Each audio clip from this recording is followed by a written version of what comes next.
Hello and welcome to IQ session number 47, I think. 47-ish, maybe 46. Not 48 though. I know that one for sure. Welcome. Thank you guys for joining us again on your Thursday night and investing into you. We are in a new location this evening. We are. We're actually in our home office. Ooh, fancy. Ooh, because this room just got set up. How good's that? Mm-hmm. Anyway, enough about that. Even got a little light. I want to have a brainwave. I just put that bad boy on, like a little ideas thing. It's appropriate for me. Sheridan said it was appropriate for my memoirs. This is also the spot that Matt wants to write his memoirs, Yeah. which he started the other night, and I'd love to read you a snippet of this memoirs that Matt Dean sure this has is written. how memoirs work. You wait for them to be released. No, I think that people deserve to be Wild, enlightened. It's just first draft, guys. Just so you know. This is very much what it's like a little snapshot into the life of Sheridan and what happens in the world of the Deans, really. All right, where it is. Where is it?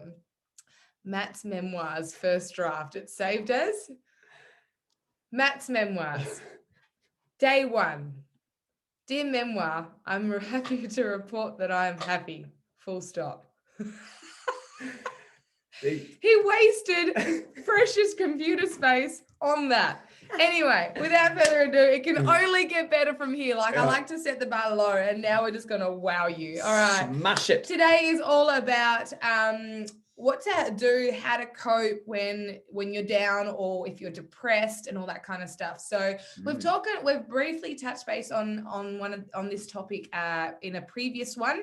But as always, Matt Dean style, we want to bring you something different and fresh and a little bit more powerful. So without further ado, ladies and gentlemen, Mr. Matthew James Dean. Oh, welcome. Oh, stop it. You can stop clapping. We've got depression is the big topic of today. And I think they call it, is that something about a dog or something? Yeah, the black dog. The black dog. The dog. We're going to talk about this. Now, I know firsthand, I can't say that I have personally had depression in the form of gone down that really slippery slope of really badly depressed, which you hear of people doing and seeing and all that sort of stuff there. So I cannot say that I get what you're going through because I've never actually been through it, because I believe I have tools and strategies that allow me not to go down that path, which is what we're going to share with you guys today. Because there's definitely reasons for me to have in my life personally that I should have gone down that road of depression, yet I still haven't, and I still don't. I choose not to. And I believe, like I said, that I have strategies and an understanding of how you don't have to. And we're going to share those tools with you tonight. I think it's really cool. So what I like to do is get an idea of what depression was. Like I said, I've never actually been down that road before, in the deep, dark tunnel that can happen. I totally get that. But so I went and researched, obviously, to get a really clear understanding of what depression is and what people are going through. And so by definition standard, it's a mental health disorder characteristic by persistent, this is the key one I found, persistent depressed moods, loss of activity, and causing significant impairment in daily life. So obviously withdrawing yourself from stuff like that. That's the obviously extreme case, but it was persistent, because when you look into what anxiety is, it's the same thing. It mentions again an excessive persistent worry and fear about stuff. So very similar based emotions and things attached to the same thing. Again, it's persistent, so it's compounding efforts. Much like this challenge, we're saying to you, we want you to compound your efforts because you are rewarded for that at the other end of it. And we've always said that anything you compound over time, you're rewarded for, good or bad. Yeah. Bad eating is rewarded with weight gain or a feeling of not great self-worth or something like that. So everything you do repetitively is rewarded. Much like depression, if you have persistent, obviously, any of these sorts of symptoms, they're going to compound into something greater. That's just what happens. You're rewarded for your efforts repeatedly done over time, good or bad. Doesn't matter which way you do it. So anxiety and depression, very similar traits. One's a little bit more darker from what I can tell. The other one is a bit more, if you really looked at it, and I'll go into anxiety because of it, it's if we look at it, it's a fear about everyday situations, which creates a fast heart rate, rapid breathing, and sweating, otherwise known as exercise. Like, it's the same thing, but we attach exercise and anxiety, the same feelings, but are worded and associated differently. Okay, and because you're in a different situation and you're not exercising, you don't associate it's exercising, but the symptoms are the same. There's nothing any completely different. You can come to a boot camp with me or a PT session with me. I can guarantee you're going to feel all those things in that 30 minutes. It's just what we're going to give you. Again, if you took that out and I gave you those feelings and you weren't exercising, you could associate it to anxiety and worry and fear and stuff. The other thing you could associate it to is excitement too, Yeah. because excitement has exactly the same symptoms too. Puffing, It's just, sweating. there is we're not saying that it's only, but word association can make a huge difference as to how you respond to a situation. Yes. Now, I like numbers. I don't really like doing the math on them, but I do like numbers. No, I've worded that wrong. I like statistics. I like seeing things. So I believe the numbers tell a story, and you can't hide from numbers. They just are what they are because of the studies that have been done and been shown. So I went diving in and went looking for you guys, and I look for correlations. I look for things that are happening. So we're more depressed than we've ever been in all of our history, right? Whether it's because social media allows us to portray it or whatever, I don't know the reason for it. All I know is that statistically showing everyone's more depressed. So something like 40% of Australians are depressed on some form of antidepressant or being clinically depressed or some kind of depressed allocation to their name. So 40%, that's a large chunk of 22 million people, is it? 23, I think. 23 million people. That's a huge, nearly half some form of depression or anxiety is sitting there. That's a really bad statistic to see. So I like to look at the other side of going, cool, those features can be overcome a certain way, but the reason people don't overcome them is because they don't possess a certain set of skills that allow them to overcome those things. So these tools that we keep talking about. So one of the reasons for this, again, statistically showing 67% of Australians are either overweight or obese. Okay, so that means you're fat. Just bluntly putting it, without sugarcoating, being the definition of overweight or obese is defined by fatness or unhealthy lifestyle, which is achieved fat. Because what you do repeatedly over time, you're rewarded for. So if you're regarded as being overweight or obese, you've done something repetitively for a long period of time, which has allowed you to get to a state of unhappiness. Because when you are overweight and unhealthy and do those things, you are not happy. You can pretend you're happy, but you know in yourself you've made bad decisions repeatedly over a period of time, which has led to your moment of right now, which if you go back to the depressed side of things, it's a repetitive loss of an activity, a depressed mood, which has come from a sense of self-worth, is directly reflected in those feelings. So when you know you haven't done right, you feel bad about it. Now, if you compound that over time, or you eat badly over a period of time and start feeling bad over time, there's a correlation that runs through. Whether they're directly correlated, I'm not saying they are. All I'm saying is if you pay attention to the numbers, you'll start to see some similarities and some reasons we can change this, and it doesn't have to be as complex and hard to understand as you need to know. So, obesity, I'm going to run through some of the things that characterize when you are obese. You run the risk of a stroke. You have increased risk of heart attacks, liver disease, cancer, sleep apnea, type 2 diabetes. You can get kidney failure. You can get decreased muscles and bones, joint pain, infertility. And one of the other things when you're obese, and this is a direct thing, you have increased depression. Obesity can affect your mental health, and it risks you going into due to severe body image issues. Now, in a female world, body image issues is huge, especially with social media, because we're portrayed that we need to look a certain way. And for some reason, technology and phones allows us to see these people daily, regularly, all the time. And we go, oh my God, I want to look like them. It's not fair that they look that and I look like this. And so you start this little slide, which is repetitive over time because social media is always in your face. Okay. Now go back prior to technology, the stats are so much lower. We're not as fat as we were. We're not as depressed as we were, but we also didn't have technology in our lives. Okay, so statistically showing, I'm not making this up, it's just how it was. Technology entered and stuff happened. We got more depressed because we could see more people easier. We could order food in easier, all this sort of stuff. And we became bigger, we became fatter, we became lazier. That's the truth of the matter. And with obesity comes all those risks of health through from being overweight or obese.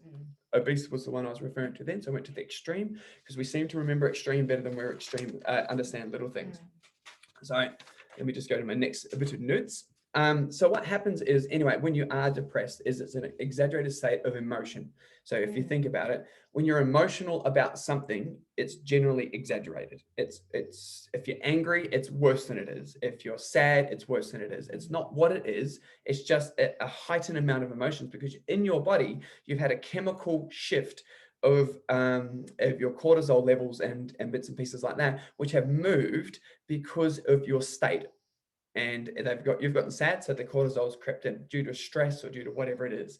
So the idea we're going to go for here is we have to look at how do you shift the cortisol, and we'll talk about that soon, which is probably why I feel like I have a great tool and strategy to not go down that depressed road, because I've always done it this way since it's all I've ever known, is to do these sorts of things, which is really cool. Because we're not saying that you can't ever experience sadness, Nope. because that wouldn't be wise either. You know, we talk about having a balanced diet, and we also want you to have balance of emotions too.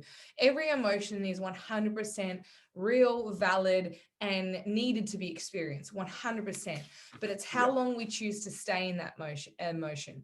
So of course we want you to be happy as much of your time as possible. Yes, because life is meant to be enjoyed.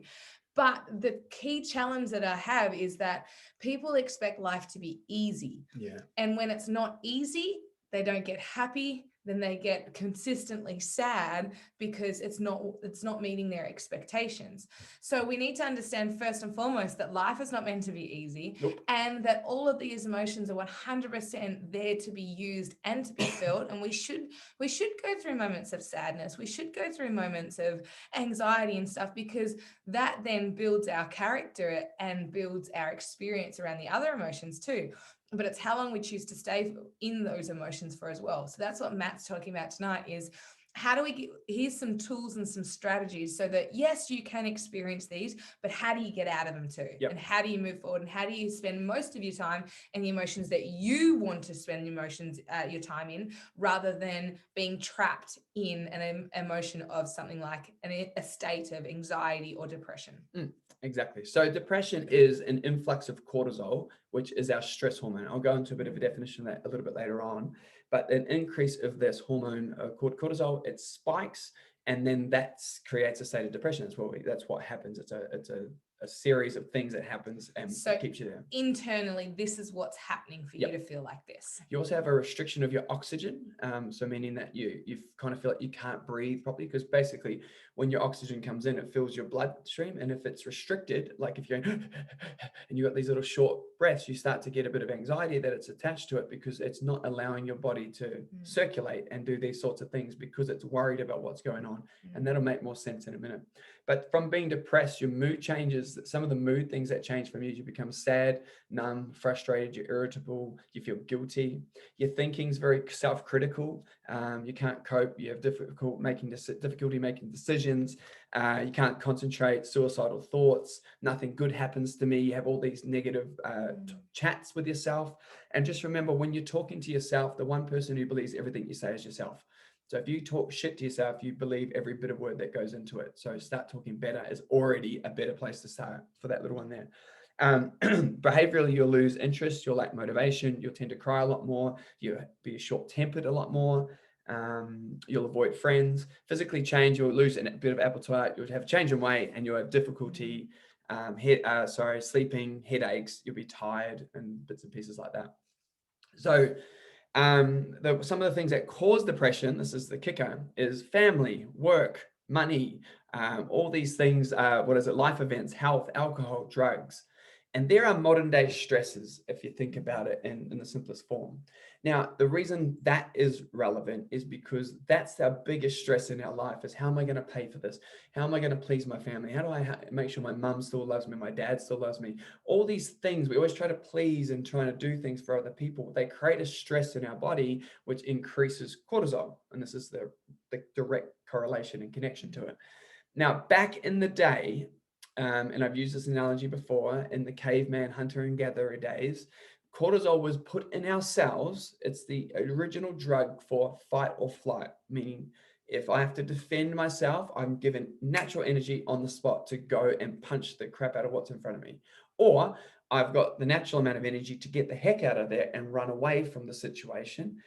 And back in the day, their biggest stress in their life was survival of, and it might have been a saber-toothed tiger or something entered their space, and they either have to fight to fend their family off or to save their life, or run and get the heck out of there. So it's a natural burst of energy given to you to use. Now, back in the day, pretty scary. Fight or flight is legitimately fight or flight or die. It's cutthroat, pretty black and white. This day and age, our saber-toothed tiger is money, family, friends, work, social media, health, drugs. It's pretty minusculely pathetic in comparison to the saber-toothed tiger, but we give it so much weight in this day and age that it gives it so much power behind it. Now, what happens is, and this is the challenge with people and us as a society, is we're given this natural gifted drug to move, and we don't. We choose to breathe. And we choose to talk it out with a friend and sit. Maybe eat. And yeah, so we're given something, it's telling us to move. And this isn't what's taught, which is the challenge. And it needs to be taught because the purpose of cortisol is to burn it off. It's not to sit it there and store it and stack it up and feel good and it'll sort itself out. Because cortisol, if you don't break it down, it will break you down. It'll beat you up. It's literally given to you to be used. And if it doesn't, it'll start literally breaking down your insides. Yep. So if this is me in a happy state and my new day and age saber-toothed tiger comes in, what happens is my happy state drops and my stress state increases. Now, legitimately, that is given to me to fight or flight. Legitimately, and not literally speaking, it wants you to punch something or move or run away from something. It's not saying sit down, get in your head and think about ways to strategize and breathe through this stressful time of my life. It is not saying to do that. It is saying to physically move first. Because that stuff can come afterwards. Exactly right. So you have to shift the chemicals back in your favor so that you can deal with the actual situation for what it is, not worse than it is. Stress enters, we see it exaggerated, mood shifted, emotions are out of control. So stress is in and everything's worse than it is. It's not what it is, but if you stay there and don't move and they keep pumping the cortisol in there, it will break you down because it's a compounding effort of crap in your brain. So by adding the movement first, it starts to shift. It doesn't go straight away. It's not like, ping, you're back. It's like, move, catch your breath. I'm out of breath. It takes 10 seconds to do this. 10, 15, maybe 20 seconds if you're stubborn and keep going. But it's about 10 seconds. And so if you've got a boxing bag, great, start punching. If you don't have a boxing bag, just punch the air fast and vigorously, strut on the spot. Do something as fast as you possibly can for 10 seconds, 10, 15, 20 seconds. Your heart rate will start to raise, which means that it increases your oxygen into your body, which fills the thing. The exact thing depression does, it does the opposite, actually increases the oxygen in your body. It's part of the benefits of exercise, which makes it so good is that that benefit is already a counteractive benefit, a deficit to that bloody depressing thing. And so basically what we want you to do is move first. Now you calm down. If you're still freaking out a bit, got to move again. That's it. That's the first simple thing you do. Freak out, move first, catch your breath. If you're calm and in a good state and you're clear head, then you can address the thing that's freaking you out, money, family, whatever it is. If you go back to the state of worried, anxious thing, you just have to move again. And you keep moving until you're calm down. And eventually you'll get to a point where you'll be level-headed enough to deal with the thing at hand, not it's way out of control. Life is bad. It always happens to me. It's all the language shift. Everything becomes an exaggerated lie in the moment because your emotions are out of control. We want to bring the emotions back in control, shift, take you back in the driver's seat and move cortisol back. Use the gift that's been given to you to move and feel really good about yourself because it already, as soon as you exercise, you get blessed with all the other beautiful endorphins and happy drugs that come from moving. And it takes 10 seconds. Whew, I'm out of breath myself. I didn't even have to do a 10-second build, which was really cool. So I got some comparisons here for you. So what people do at the moment when they are depressed, commonly, not everyone, but a lot of people, when we speak to them and know that they're depressed or had anxiety or depression, is they're on some form of medication. Now, there seems to be about 24 different meds, as much as I could research. When you Google how to deal with depression, the Google response, the top Google responses all say medication. And medication and talk it through. That is the solution, according to Google. Now, whenever I know for a fact that if I say to people, someone comes up to me and said, "Oh, I have an injury," and I Googled it as the thing that follows straight after I have an injury, and I know that their doctor is the Google. It's not they haven't gone and seen someone. They've Googled symptoms that they have, and I've got a story about that. When I had, before I was diagnosed with cancer, I Googled my symptoms, and I could have had anything from leprosy to AIDS to all these symptoms blew my mind. I was freaking out, going, "Holy shit." And I had no idea what I had until I went through this process. And eventually I found that it was cancer. It was the better of the lot of them, I promise you. It was a weird thing to be in, but Google messed me up. So I always say, stay away from Google because it will mess you up because there's so many different opinions and viewpoints and stuff like that. But the number one thing that comes through when you are depressed or have those feelings of depression, it says to medicate and talk it out. Now, there's nothing wrong with talking it out with someone, but I believe there's everything wrong with just trying to throw something out like a pill to subdue the depression. Now, if you're currently taking meds, that's okay. This is a way that you're going to have strategies and tools to eventually be able to get off those things so that you don't have to become so reliant on them. And the reason I'm so passionate about this is because my mother is currently on them. She's been on them for years and years and years and years and years. And I said to her one day, which made my heart break, I said, "Mum, when are you getting off the meds?" And her response was, "Never. I would never get off these meds. I couldn't do life without them." And that is an addict. If that's your response, you're an addict. You're addicted to a medication. But what's sad on top of that is she's still depressed. So I've never met anyone that's on antidepressants that's not still depressed. So from my understanding, is it really doing everything that it needs to be? They're called antidepressants. Yeah, everyone seems to still be pretty sad, unfortunately. So the idea is that you have a strategy. The medication may work for a point of time to a degree that you needed it for that moment, But the reality is that it shouldn't be a lifetime fix because it's not fixing anything. It's subduing the actual underlying thing that's making you depressed.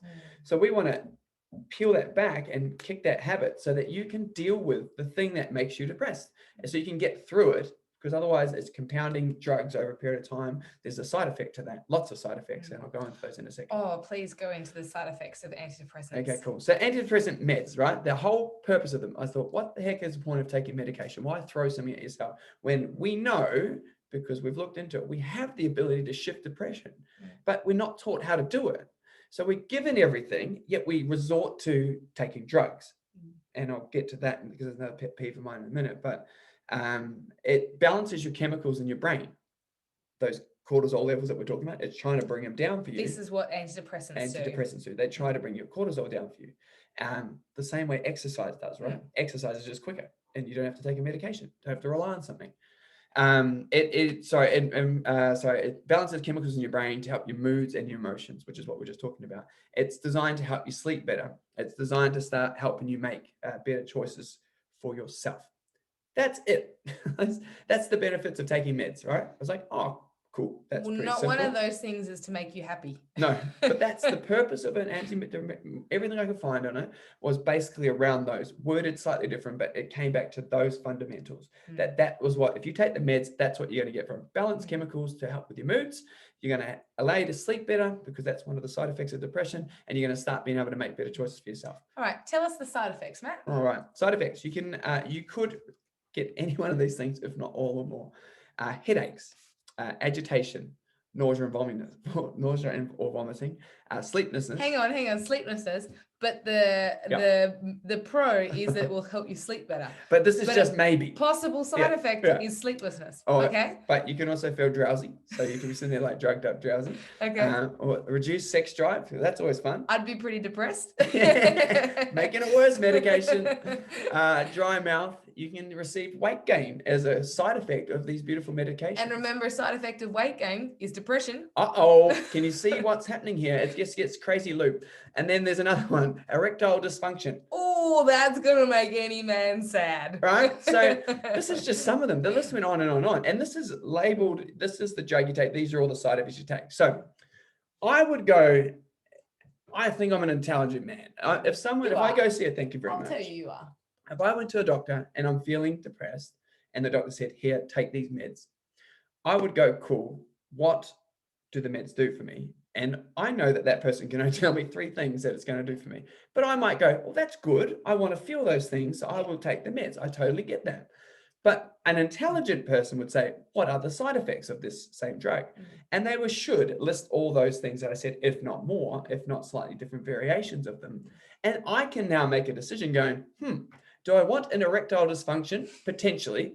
Do I want low sex drive? Do I want to have sleepless nights? Maybe. Or I'm already having sleepless nights, so I can start by, I can now make an informed decision on whether that particular drug or those drugs are going to do something for me. Does the reward outweigh the risk? Ooh, going to town on this depression thing, which is really good.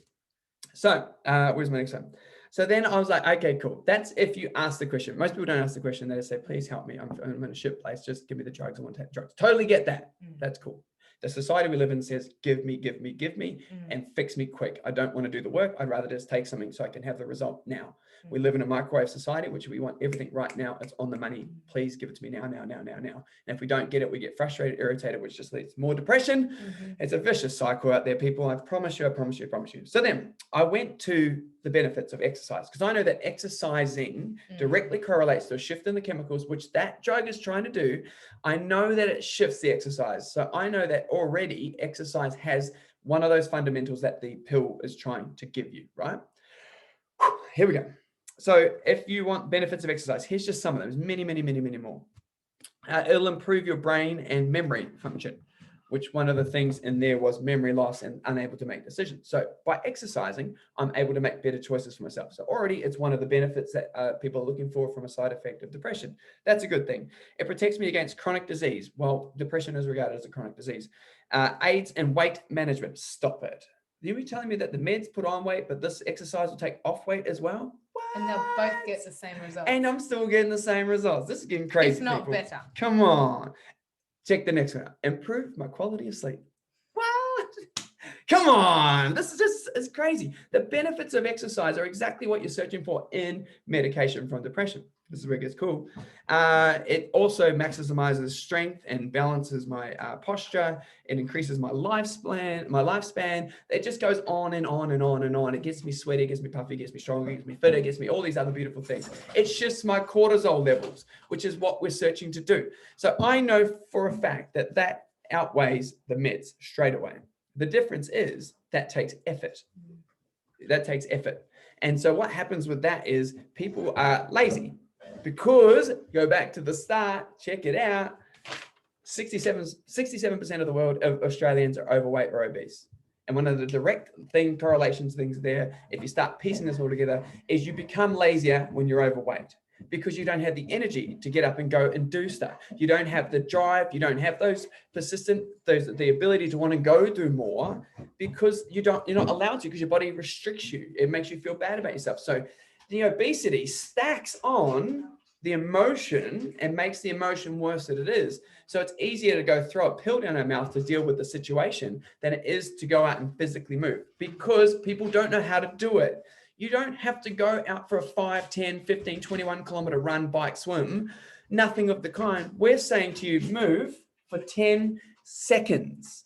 That is it. It creates change in a heartbeat.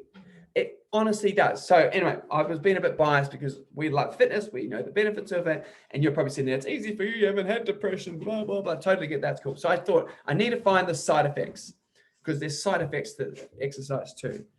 You sweat. You feel good. You have an increased sex drive. You puff. That's all I can find. It's hard. It's hard to be one.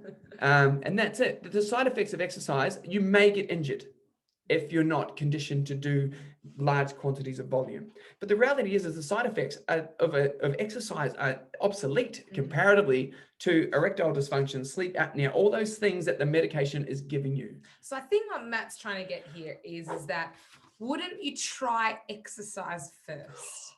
It's guaranteed with all these, without all the side effects, to work. Now, I understand that you might think, yeah, it's good for now, or it's fine for you guys, whatever it might be. But if you didn't have to take a pill for the rest of your life, would you? Honestly, like, and think the thing, about that. And my next little thought-provoking thing I want to put out there is, no, there's when we're in the womb, we can now be tested for things like autism, Down syndrome, um, and disabilities, and all these kind of defects and stuff like that. Now, there's not one of those tests that tests for does the baby have depression, because there's no baby that's born with depression, right? So at some point in our life, we have learnt a way of being depressed. That's good. Thank you. That. It's really good, isn't it? I like that one. So at some point, we have chosen and learnt this behavior to be depressed, which is a consistent state of unhappiness or feeling down or whatever it might be. So if you could choose different, would you? Now, it's not that Matt and I are different, because none of us were born with depression. None of us. It's just that we have been blessed to develop these tools and these strategies in our belt. One of them, and one of the most vital and potent ones that we can use and reach for at any given time, is exercise, because of the instant effects that it has and the instant benefits. And the benefits don't just stop at antidepressing. They don't just stop at making us feel good. There's so many things else. But all we're saying now, I understand this can be quite hard to hear, especially if you've been on antidepressants for a very long time, or you know people that are on it. But all I'm saying is, what if there is another way? Because reality is, if you've been on antidepressants for quite some time, clearly something's not working. Because you don't deserve to be living a life consistently for the rest of your life in a really average state of mind. What if you realize that you deserve, that you could have the life that you could only dream of? And what if it's just changing just how you approach it? Because I would love to know if you've met anyone that's happy who's on antidepressants, because I've never met someone. But I think the biggest thing to take away from here is you were not born with depression. We chose it. We learned it. Yeah. We were taught it. And we can choose differently now. Yeah. Ooh, it's heavy. I like it. It's really cool. But the reality is guys, is that we're not taught what to do when things get tough.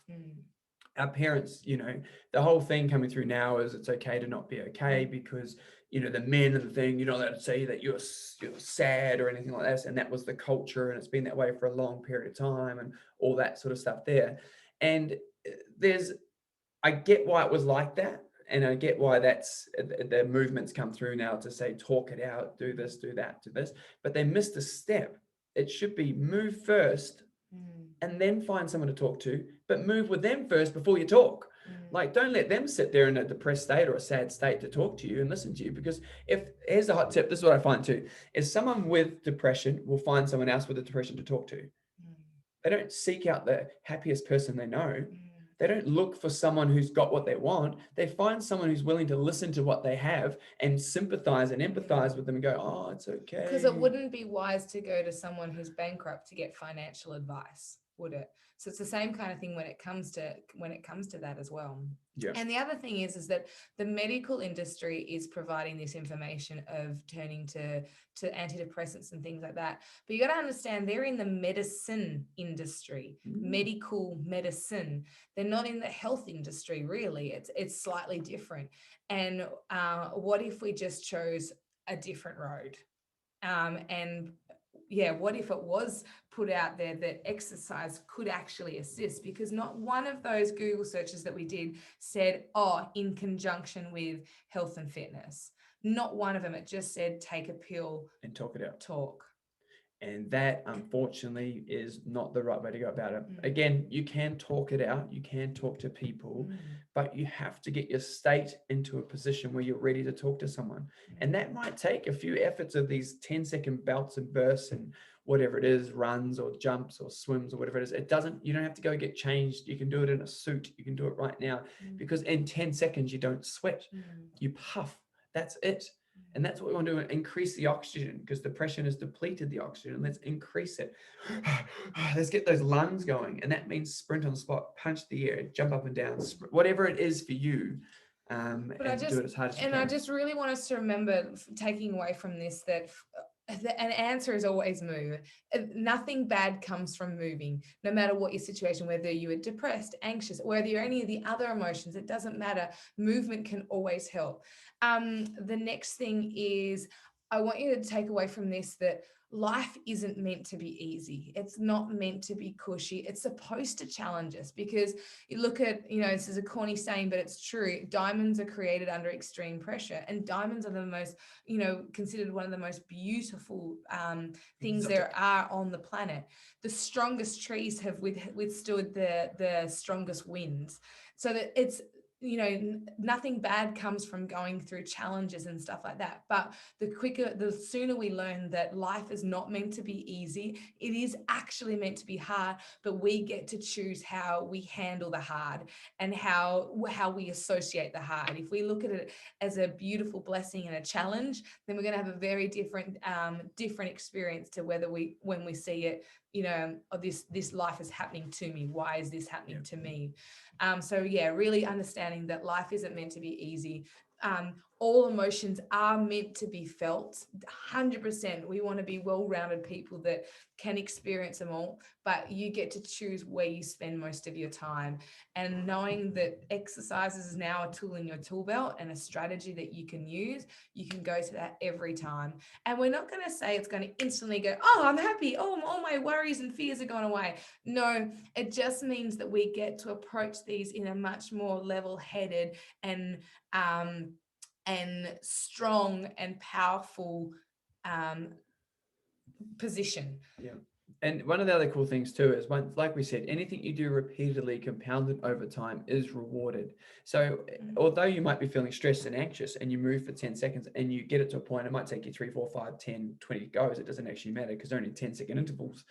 But when you get to that point of happy or calm or whatever that state is you're looking for, that allows you not to be so stressed out.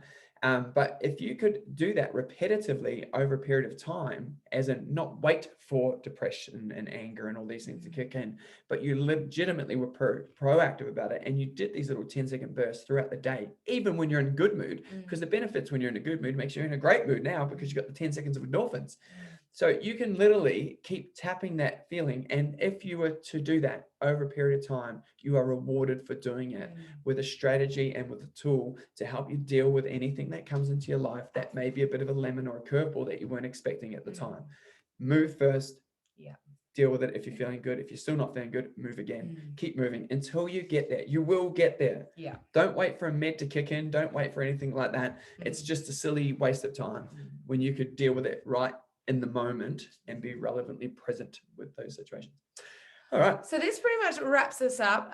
First of all, are there any questions? Please wave at us. I can unmute you or type it in the chat box, either or. And then again, we just want to thank you guys for investing the time. 100%. We're very, very grateful. If there's ever a topic that you would love us to chat about, please let us know. I would now like to throw it over to Mr. Dean Popplestone, who's actually going to be hosting next week's IQ session. So I'm just going to ask you to unmute. There you go. Is that unmuted? Yeah. Am I on? Yeah. Cool. Thanks, Shez. Well done, Maddie. Very excited, man. It's excellent. Hey, my turn next week. Average man back in IQ town. I can't wait. I love it. And I love the start that we've had with Dr. Ben kicking us off with the 3 questions as well. And it's even more exciting to see them put into action. You see some of the feeds on Facebook and stuff like that. That's good. I love seeing people challenge themselves and dealing with the challenges as well, but also just kicking goals. It's so good. It's so good. So next week, my turn, and follow on with some more great information as well. I want to talk about the 1%ers that make 100% difference. You know what? We have those little gems that are also hidden away in our subconscious that we just let ride out. Our head is a sneaky bugger and doesn't tell us everything that's going on. So let's have a little bit of an explore. Let's get it to open up and get it to let us know what's going on. You take control. So at the end of our session, what I want is for you to walk up to your control room, kick the damn door in, and let your head know, thanks, but I'll take it from here. That's where I want to be. That's where I want you guys to be. And when we get hold of those 1%ers, what a difference it'll make. So I love it. I love this stuff. I love seeing people better themselves. I love seeing the smiles when they realize how great they actually are. And for that as well, I want to offer all, not competitors, but participants in the challenge, 50% discount on a coaching session or coaching sessions. So at the moment, the coaching session will set you back with me $150, so $75 a coaching session for the duration of the challenge. And then we can discuss further on. There'll be further discounts after the challenge as well for anybody that takes it up. So it's good. I love it. Well done, challengers, on such a great start. It's awesome. And so next week, can't wait. I'll see you there. Thank you, good sir. That's an incredible Cheers. for all of our guys. So we're super, super grateful. And I can guarantee you guys that having someone like Dino in your back corner coaching you through is only good. Only the good stuff comes from that. We have had a question come through about moving and talking is great too. What do you say to someone who says, I've tried exercise, but I need the meds as well as it wasn't enough? I always ask a question when they say they've tried exercise. I say, well, tell me what you did. And usually they tried going for a walk or a run once or twice, or, it's what we're saying is, and then it's easy, because if that's the answer, that most people, when they say exercise, they assume that you have to go out for 30 minutes, 60 minutes or something like that. Something that the Google's told you to do that you have to go and do. So they're expecting a result to happen from a long drawn out process, which isn't what we said to do. We want you to work for 10 seconds vigorously. So then it's an easy answer to that. Like, oh no, you just moved wrong. And they're like, oh, what do you mean moved wrong? You're like, you moved too long. You only have to move for 10 seconds. Now they're like, oh, I can do 10 seconds. And you've given them a reason to increase heart rate. So generally, if they've said they've exercised, they've lied to you because they're on medication and they're in an exaggerated state and they're trying to deal with it. So generally, they just moved the wrong way. So vigorously for 10 seconds, get your heart rate puffing, and then you might have to wait a couple of minutes for it to settle down again, and then you might have to do it again. And feel free to pass the link on for this recording as well. Yeah, easy one, which is cool. So you guys are awesome, and we are so, so grateful for you guys investing your time with us. Again, like we said, please reach out if there's anything we can do to help, if there's any topics you'd like us to cover. Next week, we do have Dean taking over. It's titled It's All in the Head, which is awesome, super excited, and a really generous offer to all Transformers, which is even better. So thank you guys so much. If you have anything, please reach out, but have a sensational Thursday night. We'll see you tomorrow for Friday. You guys rock. Thank you guys. Sweet dreams.